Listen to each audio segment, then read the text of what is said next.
Good evening, visitors. Welcome to the Australian War Memorial's Last Post ceremony. My name is Robert Adams, and joining us today from the Royal Australian Navy is leading seaman Cameron Green. We warmly welcome the women's AFL teams from the Australian Defence Force and New South Wales Police. We welcome the veterans who have served, those that are still serving, and the families that love and support them. The live stream of this ceremony is made possible by the Returned and Services League of Australia and the RSL and Services Clubs Association. We warmly welcome members who are watching the broadcast of this ceremony across Australia. During this evening's ceremony, wreaths will be laid at the base of the Pool of Reflection by visitors to the memorial and students on behalf of Assisi Catholic College from Upper Coomera, Queensland. Australia's Federation Guard is the tri-service ceremonial unit of the Australian Defence Force. They provide a ceremonial presence at civil and military events and during visits to Australia by foreign dignitaries. The Guard will now dismount the catafalque party from the tomb of the unknown Australian soldier.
If you are able, please stand and join in singing the national anthem.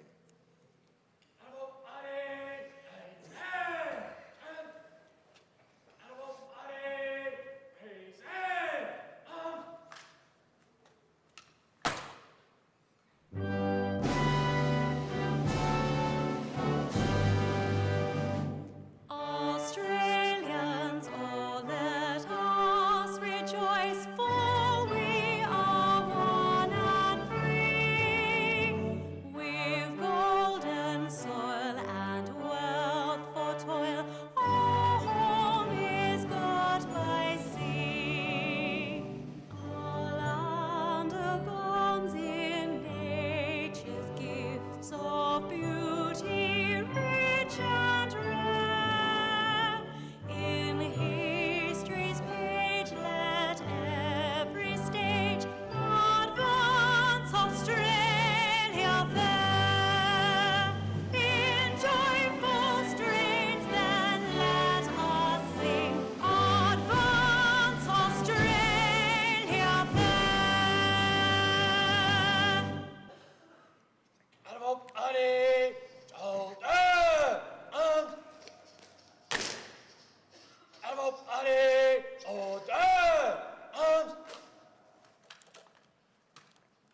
you're able, please be seated.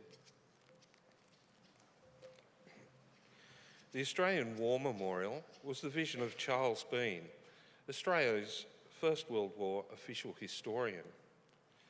Bean landed with the Australian troops on Gallipoli and stayed with them at the front through to the end of the war. The idea for this national memorial and museum came to him at Pozières, France, in the depths of the bloody fighting of 1916. Bean's idea was that this would be a place where families and friends could mourn loved ones buried in faraway places. It would also be a place that could help all Australians understand what these men and women had endured and what they have done for us. Bean's vision, to which we remain true, is best expressed as inscribed in the entrance to the memorial's galleries. Here is their spirit in the heart of the land they loved, and here we guard the record which they themselves made.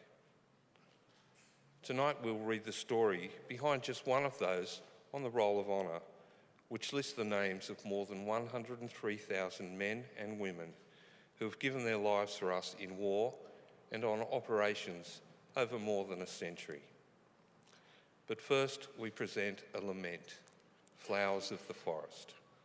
Wreaths or floral tributes will now be laid at the base of the pool of reflection.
Today we remember and pay tribute to Gunner Josephus James Daru. Joe Daru was born in 1890 to Joseph and Bridget Dirou of Young, New South Wales. He was one of 10 children born to the couple, although more than one of these children died in infancy. In 1903, Joe's older brother William died after being kicked in the side of the head during a football match. Joe was educated at the Presbyterian Covenant School in Young and went on to become a baker. He was described as a splendid chap and well liked by his chums. Joe Dirou enlisted in the Australian Imperial Force shortly after the outbreak of war in August 1914. With him were 3 other young men from Young, including Arthur Paddy Lee, who was a member of the Young Town Band with Joe's brother Fred. Joe and Paddy were posted to the 1st Field Artillery Brigade and after a period of training in Australia, left for active service overseas on board the troopship Argyleshire in October 1914. The two continued training in the desert for several months after their arrival in Egypt. Gunner Joe Daru's battery landed on Gallipoli on the 25th of April 1915, but was taken off again later that night. It would land again later and spend the remainder of the campaign on the peninsula. Dirou came through the Gallipoli campaign unscathed and became a lucky charm for his battery. Another member wrote home to say, "Whenever a shell looms over the hill, we rush to Joe, for he has a charmed life, no shell will harm him." The 1st Field Artillery Brigade was evacuated from Gallipoli in early December 1915 and returned to Egypt for further training before being sent to France. Around the same time, Dirou and Lee were assigned to the cookhouse. In June 1916, Joe Dirou, now known to his mates as Chef, was kicked by a horse and went to the 1st Field Ambulance for treatment. To his surprise, he met his younger brother Fred there and was able to spend about 8 hours with him before Fred was sent to hospital. The artillery was always a target for the enemy, and the men in constant danger from well-placed shells. On the 16th of November, Sergeant Arthur Lee died from wounds sustained during artillery bombardment. Joe Dirou wrote, "I miss Paddy. We were together so long. We left home together, and when the war broke out, went into camp together, and I was there when he got hit." Dirou continued working as the battery's cook without his best mate.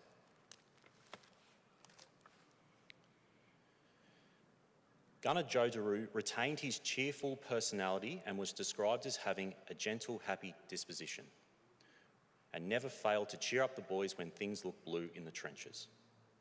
In April 1917, he took part of the First Battle of Bullecourt, which he described as the fierce battle he had ever entered. Once again coming through unwounded, Joe wrote home to his brother to say, "I feel confident that I'll escape everything and be home in time for next Christmas." By July 1917, the 3rd Field Artillery Battery, to which Joe Dirou belonged, had moved north towards the Belgian town of Ypres. He and Tom Prethio, another mate, were the only men from Young left in the battery, and Prethio later recalled how they were always joking about who would be the next to go west. On the 21st of July 1917, they were sighting the guns near Zilla Baker when they came under heavy German bombardment. The dugout Dirou was in was pierced by a shell, and a number of badly wounded men were hurried away. When the unwounded men returned, they found Dirou still in the dugout, lying dead with his skull badly injured and a piece of the shell lying next to him. Gunner Joseph Dirou was buried at the Reininghelst New Military Ceremony, where he remains lie today beneath the words, "Have mercy upon him, Lord, and let perpetual light shine upon him." He was 27 years old. Corporal George Thomas wrote to Dirou's parents to say, "We have lost many gallant comrades and true good men since leaving Australia, and each time it stings us severely. Joe was loved and respected by all as being a fine, straightforward and true mate. We mourn his loss more so on account of him being with us since the battery left Australia. I'm not a very good correspondent and my flow of language is limited, but I'm sure you'll understand the feeling they are written with." His name is listed on the Roll of Honour to my right amongst almost 62,000 Australians who died while serving in the First World War. A photograph of his headstone is displayed today by the Pool of Reflection. This is but one of the many stories of service and sacrifice told here at the Australian War Memorial. We now remember Gunner Joseph James Dirou, who gave his life for us, for our freedoms, and in the hope of a better world.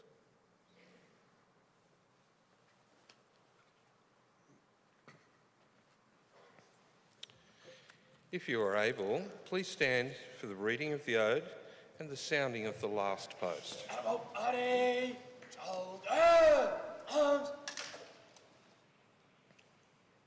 They shall grow not old, as we that are left grow old.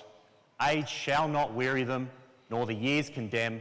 the going down of the sun, and in the morning we will remember them. We will remember them. Advocate, Artie, praise and arms.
Advocate, shoulder, arms.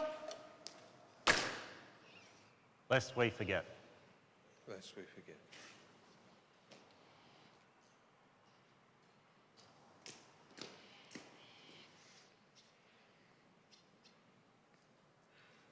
Advocate, in words and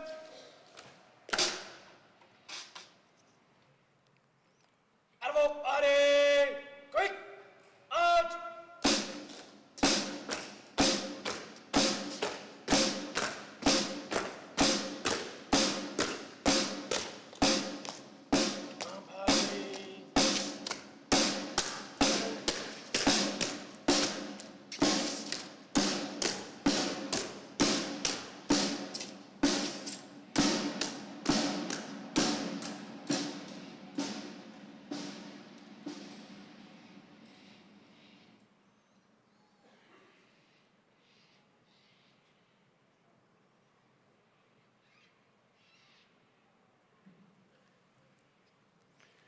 We leave you this evening with the words of the memorial's founder, Charles Bean. Many a man lying out there at Poziere or in the low scrub at Gallipoli with his poor, tired senses barely working through the fever of his brain has thought in his last moments, well, it's over. But in Australia, they'll be proud of this. Ladies and gentlemen, girls and boys, that concludes the last post ceremony. On behalf of the Director, staff and volunteers, we thank you for visiting the Australian War Memorial today and for your continued support during the Memorial's development project. We wish you all a very pleasant evening. Thank you.